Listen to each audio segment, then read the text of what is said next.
नमस्कार दोस्तों, आपका स्वागत है हमारे यूट्यूब चैनल एजुकेशन में। आज हम लोग इस वीडियो के माध्यम से जो नंबर सिस्टम का कॉन्सेप्ट है उसका संपूर्ण कॉन्सेप्ट समझेंगे। तो चलिए भी स्टार्ट करते हैं आज का हमारा यह वीडियो।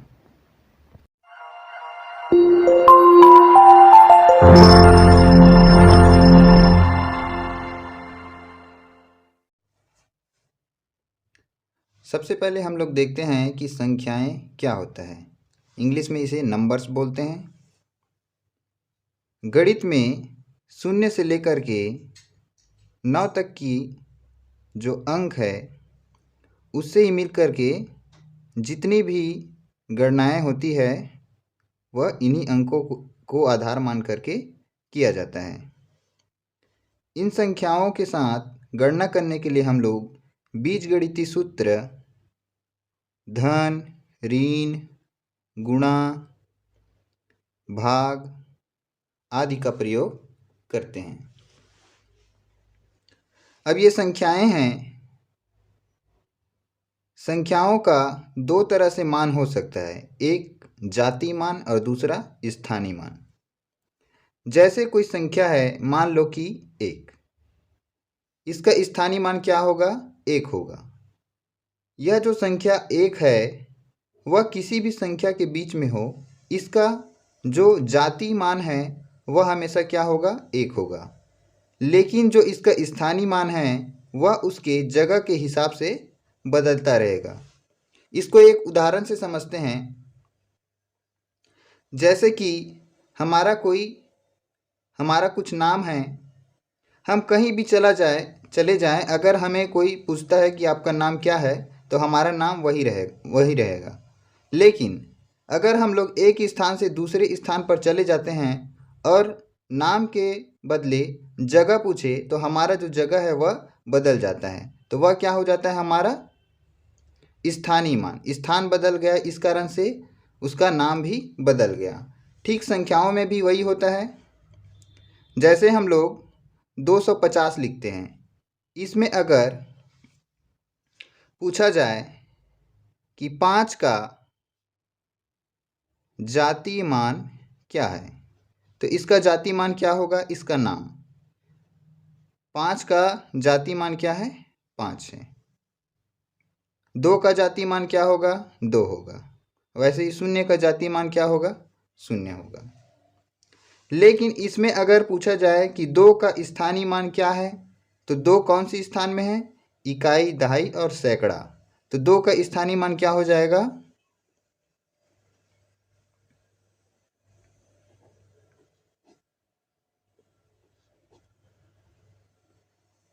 200 हो जाएगा। वैसे ही 5 का स्थानीय मान क्या हो जाएगा? इकाई, दहाई, 50 हो जाएगा। तो जातीय मान क्या होता है?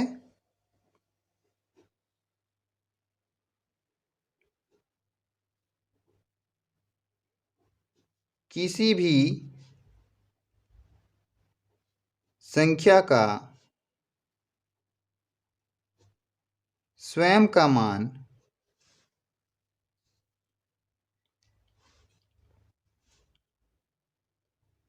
उसका जातीय मान कहलाता है। उदाहरण के लिए 5 का जातीय मान 5 होगा, लेकिन 5 का स्थानीय मान क्या होगा? 50 हो जाएगा। अब स्थानीय मान का भी परिभाषा लिख लीजिए।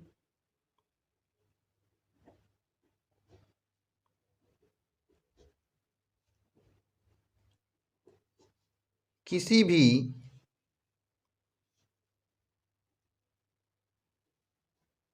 संख्या का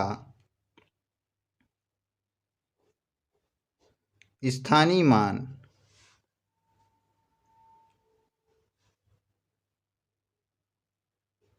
उसके स्थान का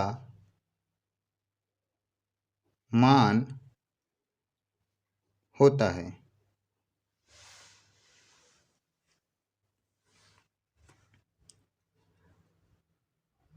जब भी एग्जाम में आपसे पूछा जाए जैसे कि कोई संख्या है 5, 1, 2, 8, 6 और इसमें पूछा जाए कि 5 का स्थानीय मान क्या है, तो इसका स्थानीय मान निकालने के लिए हम लोग क्या करेंगे, 5 के बाद जितनी भी जो संख्याएं हैं उतना उसमें शून्य लगा देंगे, तो वही उसका क्या हो जाएगा, स्थानीय मान हो जाएगा। यहाँ देखिए 5 के बाद 4 अंक है, तो 5 के बाद 4 शून्य लगाने पर क्या आता है उसका स्थानीय मान, लेकिन इसका जातीय मान क्या होगा, हमेशा 5 होगा। ठीक है, अब चलिए देखते हैं कि जो संख्या है वह किसी दूसरे संख्या से विभाजित किस तरह होता है। यह एग्जाम में बहुत बार पूछा जाता है, इस कारण से हम लोग उसको सरल तरीके से समझने का प्रयास करेंगे।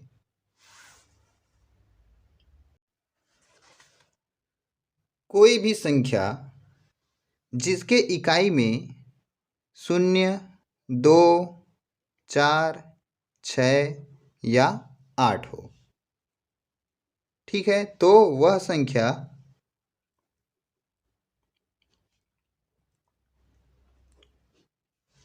दो से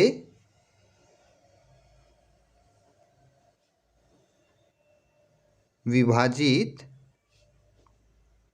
होगा। ठीक है, यह हर कंडीशन में लागू होगा। जैसे कि एक संख्या लेते हैं 24, इसके इकाई में क्या है, 4 है, तो 2 से विभाजित होगा कि नहीं होगा, होगा। 2 एकम 2 और 2 दूनी 4 12 बार में। अब यहाँ से एक और कॉन्सेप्ट निकल के आता है, जो भी संख्या 2 से विभाजित हो जाता है उसे क्या बोलते हैं हम लोग, सम संख्या।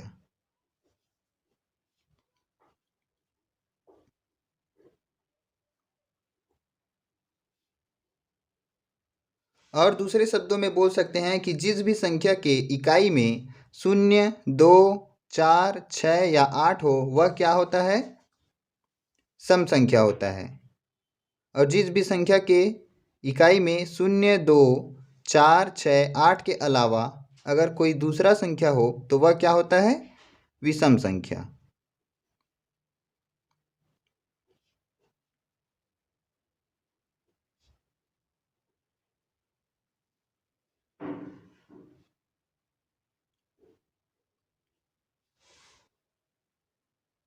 अब हम लोग देखते हैं 3 से विभाजित होने का नियम।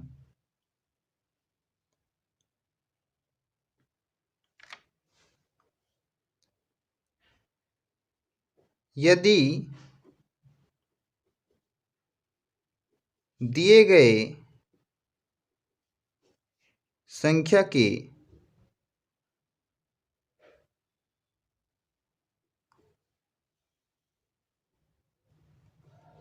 अंकों का योग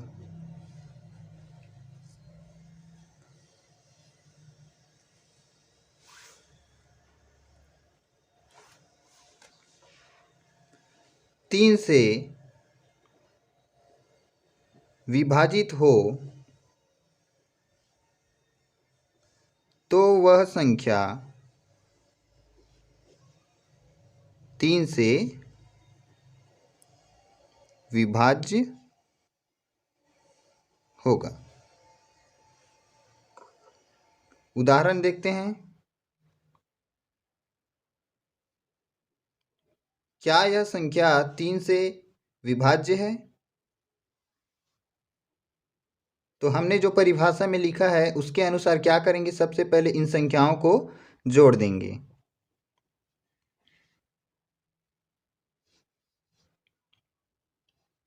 6 5 11, 11 4 15 और 15 3 18।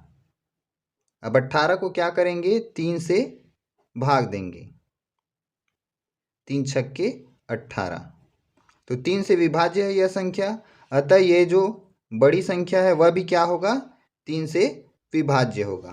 ठीक है दोस्तों, एग्जाम में क्या बोला जाता है यहाँ किसी भी एक संख्या को यहाँ से हटा दिया जाता है और बोला जाता है कि वह छोटी से छोटी संख्या क्या होगा जिसके मान रखने पर यह संख्या 3 से विभाज्य हो जाए।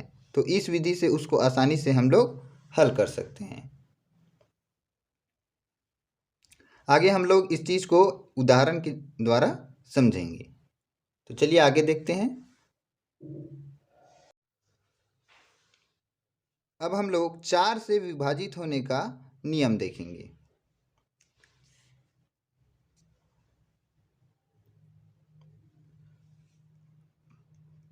कोई भी संख्या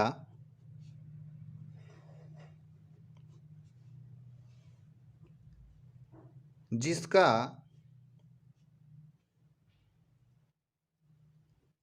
इकाई एवं दहाई से बना संख्या 4 से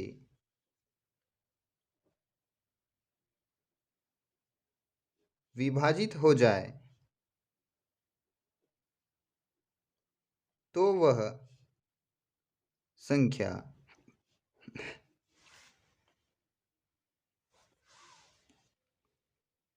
चार से विभक्त होगा।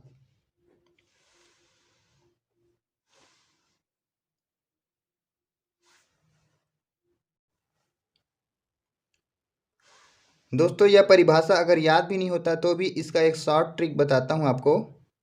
अगर आपको 4 का पहाड़ा याद है, जाहिर सी बात है सभी को याद होगा, तो 4 तिया 12 और 4 धाम 40, तो 12 से लेकर के 40 तक 4 के पहाड़े में जो संख्या आ रहा है, अगर कोई दिए गए संख्या में इकाई और दहाई में आपको 4 के पहाड़े में आने वाला संख्या दिख जाए तो वह संख्या निश्चित तौर पर 4 से क्या हो जाएगा, विभक्त हो जाएगा। अगर इकाई में 12, 18 से लेकर के 40 तक कोई भी अंक आपको दिखे तो वह 4 से विभक्त हो जाएगा। ठीक है, बहुत ही आसान था। अब चलिए अगला देखते हैं। 5 से विभाजित होने का नियम।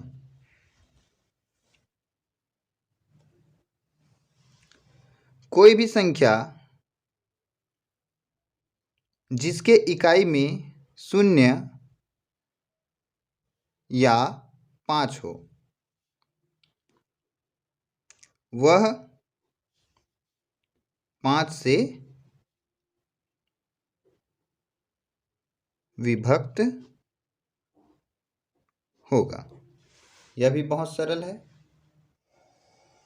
उदाहरण देख लेते हैं इसका। 125 यह 5 से विभक्त होगा कि नहीं होगा, 5 से भाग देकर देखिए। 5 दूनी 10, 5 पंचे 25, तो इसके इकाई में 5 था, इस कारण से यह 5 से आसानी से विभक्त हो गया। ऐसे ही कितना भी बड़ा संख्या हो जाए यह भी 5 से विभक्त होगा। इसके इकाई में 0 है तो यह भी 5 से विभक्त होगा। अब चलिए आगे देखते हैं।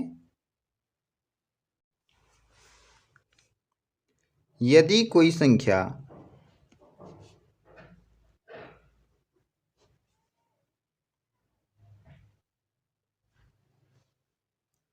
जिसका इकाई दहाई और सैकड़ा तक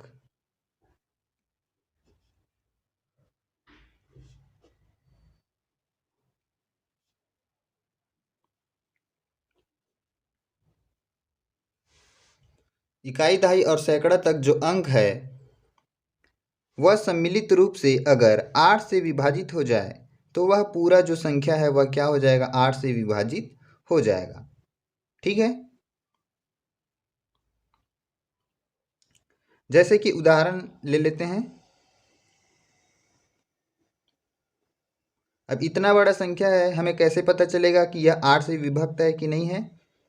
तो पूरे संख्या को भाग देने के बजाय हम लोग अंतिम जो 3 अंक है इसको ही 8 से भाग देकर देखेंगे।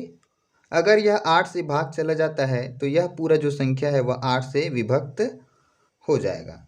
ठीक है, तो चलिए देखते हैं यह 8 से जाता है कि नहीं जाता है।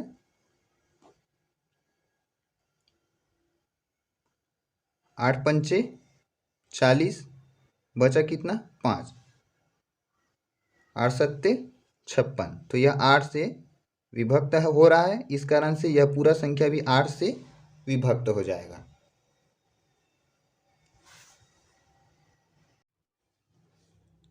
अब हम लोग 9 से विभाजित होने का नियम देखेंगे। 9 से जो विभाजित होने का नियम है वह 3 के विभाजित होने के नियम के अनुसार ही है। यदि किसी संख्या का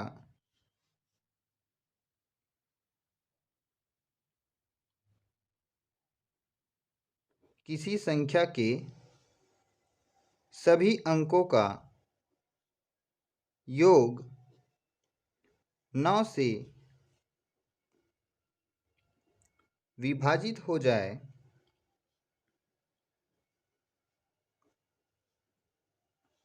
तो वह संख्या 9 से अवश्य विभाजित होगा।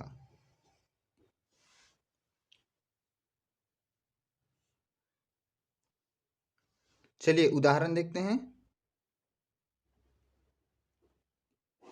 अब बताइए यह संख्या 9 से विभाजित होगा कि नहीं? तो इसको 9 से भाग देने के बजाय हम लोग क्या करेंगे, इसके सभी अंकों को आपस में जोड़ देंगे।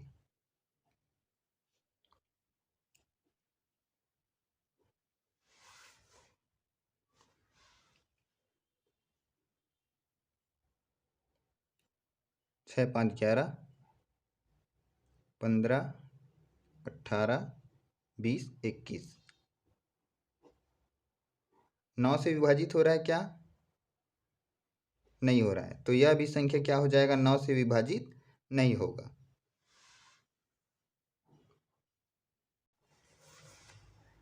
अब हम लोग देखेंगे 11 से विभाजित होने का नियम। यदि कोई संख्या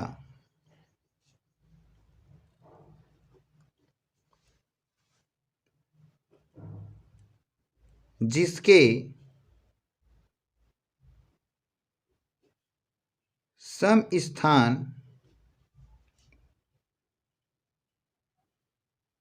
की संख्याओं का योग तथा विषम स्थानों के संख्याओं का योग कर अंतर करने से 0 या 11 से विभाज्य संख्या प्राप्त हो तो वह 11 से विभाजित होगा।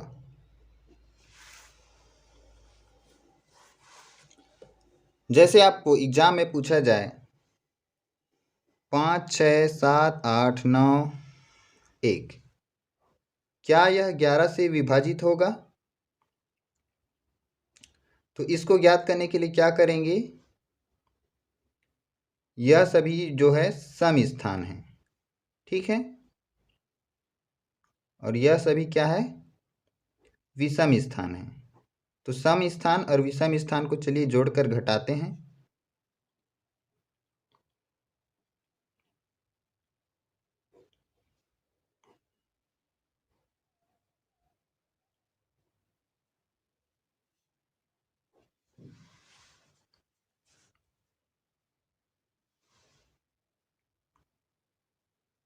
कितना आ जाएगा इसका मान? 8 एक 9, 9 घट जाएगा और इसमें 6 घट जाएगा तो 6 आ रहा है, जो कि 11 से विभाजित होगा क्या? नहीं होगा।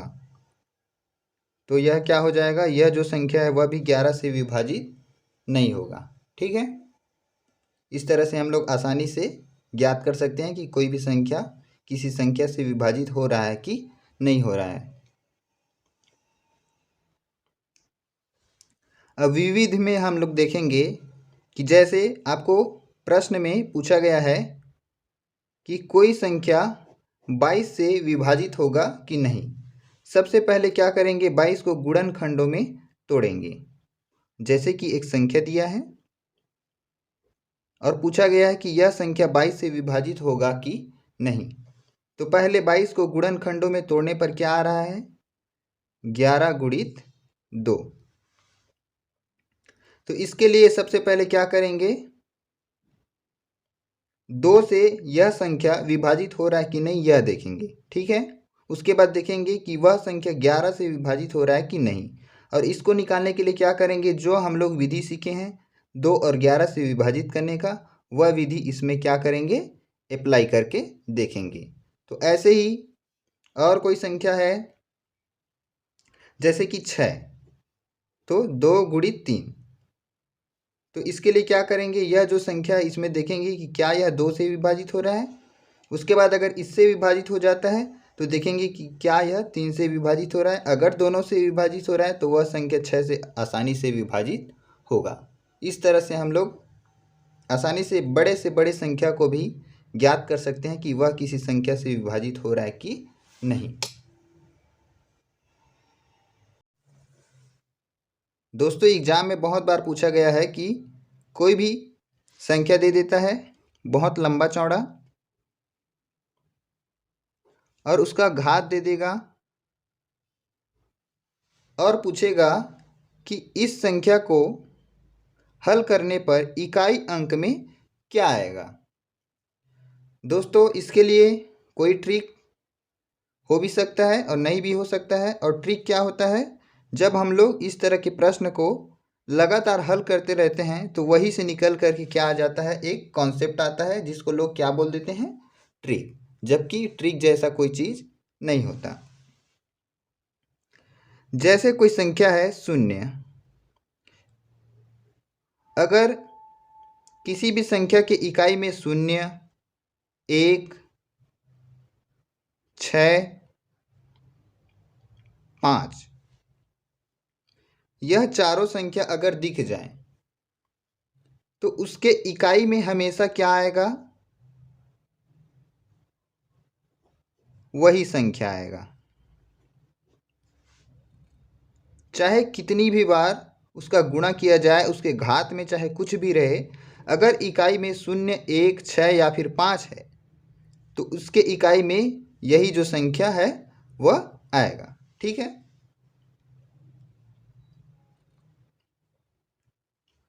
अब दूसरा हम लोग देखते हैं, अगर किसी संख्या के इकाई में 3 है और उसका घात दे दिया है। ठीक है, तो सबसे पहले हम लोग करेंगे 3 का घात 2। उस संख्या के हिसाब से हम लोग क्या करेंगे? 3 का घात 2। 3 का घात 2 करेंगे तो क्या आ जाएगा? 9। अब 9 का घात 2 करेंगे तो क्या आ जाएगा?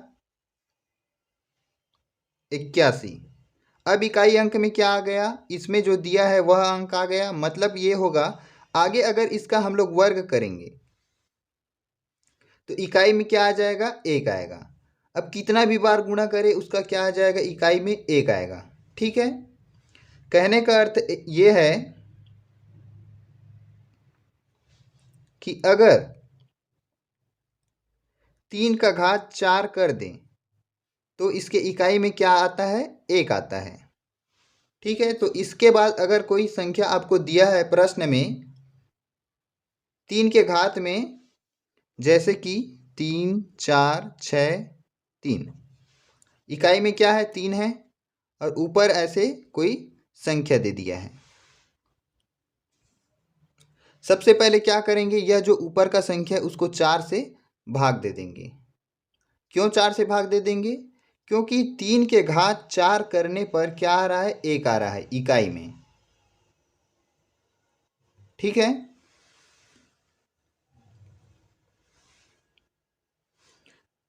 तो हमारा लक्ष्य क्या रहेगा कि जो भी संख्या दिया है उसके इकाई में अगर कोई भी अंक है तो उस अंक को पहले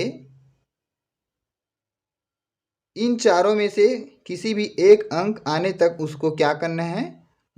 उसी अंक से गुणा करके देखना है।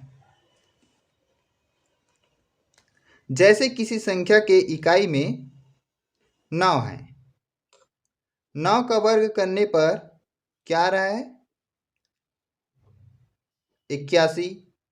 अतः इकाई में क्या आ गया? 1 आ गया। मतलब यह है कि अगर कोई संख्या है,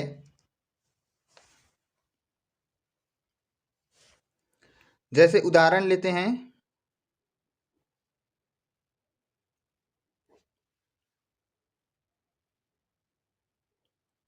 तो इसके केस में क्या करेंगे? 9 का घात 2 करने पर क्या आ रहा है? 81 आ रहा है, मतलब इकाई में 1 आ रहा है, जो कि इन चारों में से एक है।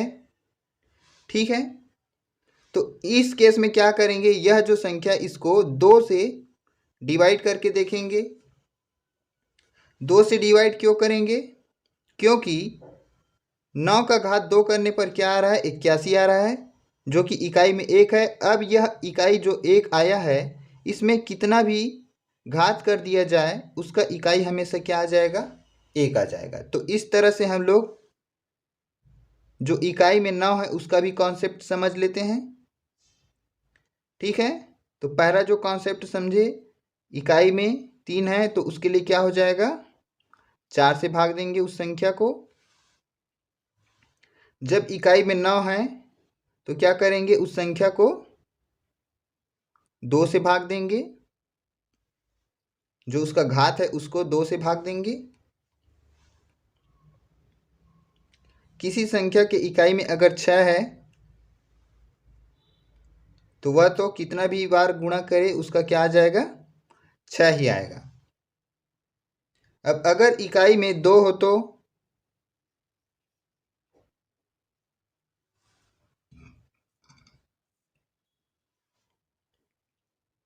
2 का घात 2 4 हो गया। अब 4 का घात 2 करेंगे, 4 चौक 16 हो गया। तो इसके इकाई में अब 6 आ गया। 6 आ गया मतलब इसमें जो दिया है वह संख्या आ गया। तो अब 6 का कितना भी बार हम लोग वर्ग करेंगे, कितना भी बार गुणा करेंगे 6 से, तो क्या आ जाएगा? इकाई में 6 ही आएगा। तो इस केस में भी क्या करेंगे हम लोग? जो संख्या आया रहेगा उसको 4 से भाग देंगे। किसको? घात को। ठीक है,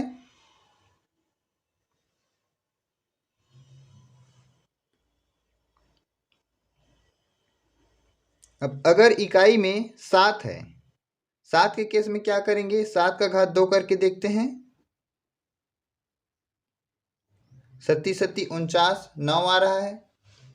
अब इस 9 का भी वर्ग करते हैं, इकाई अंक का हमें वर्ग करना है। 81 आ रहा है, मतलब इस केस में भी क्या करेंगे? जो घात रहेगा उसको 4 से भाग देंगे।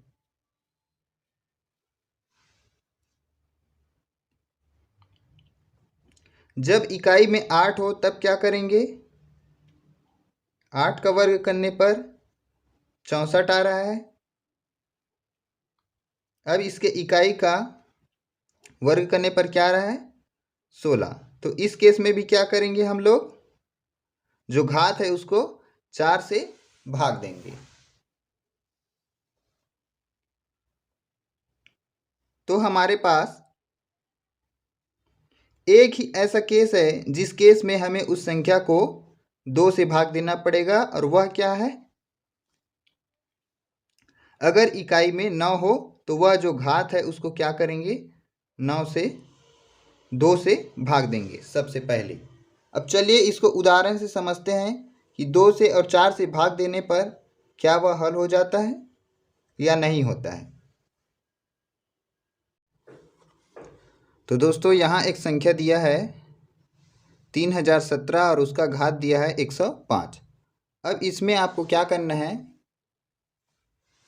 इकाई में कौन सा अंक आएगा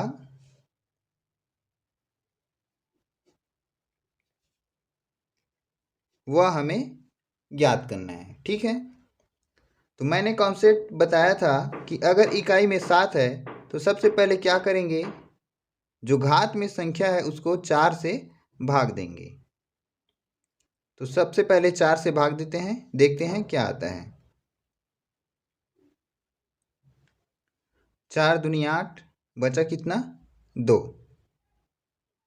4 छक्के 24 और एक एक्स्ट्रा बच रहा है। ठीक है, तो इसको हम लोग क्या लिख सकते हैं,